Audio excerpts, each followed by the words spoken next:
We're going to start this strong, and I'm going to give you the most underused cantrip in the entire game, and that is the cantrip Friends. You get advantage on charisma checks as long as they're not a hostile creature.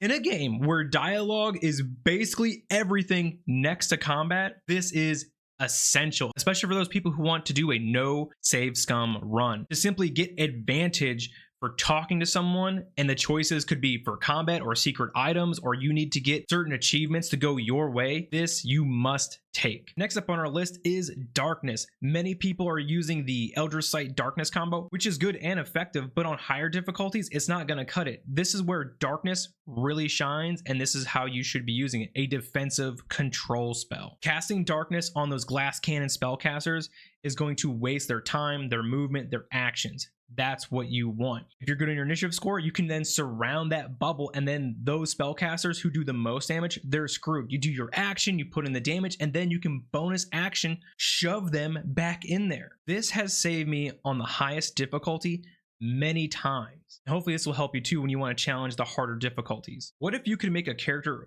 vulnerable, take double damage almost all the time with very little setup? This is where Create Water comes into play. This level 1 spell is good at the beginning of the game, and it's good till the very end of the game. Doing double damage with lightning is insane. Be aware that the ground or the area that is wet will be affected. It could be electrified or it will become frozen. If the ground is frozen, you might have to make a dex check or you will be falling prone, which will completely waste your turn. There's a spell in D&D I rarely ever get to use, but in Baldur's Gate, I get to use it all the time, and I don't think enough people are using it because they don't understand all the benefits. Avard's Black Tentacle is insanely good. What we get with this spell is a little bit of everything. Difficult terrain, halves movement speed. It does 3d6 bludgeoning damage per turn. It gives your allies advantage attacking the people stuck inside the spell, and for the creatures stuck in the spell, they get disadvantage on dexterity rolls and their attack rolls. I have truly saved the best spell for last. Hold Person is the most underused spell in Baldur's Gate. If the warlock is casting this, they cast it at the max level, which means they can hold person up to like 5-6 people, just depending on where you are in the game. Using Hold Person on a creature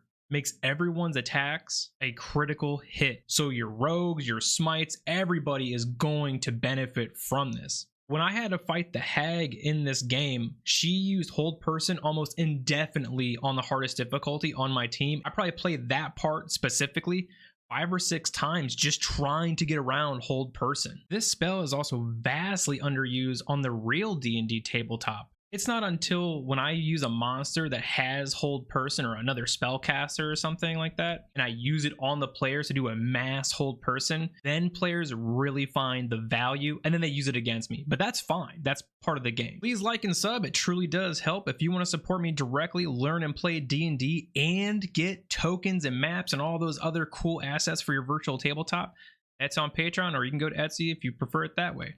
I'll see you in the next video, guys. Have a good day.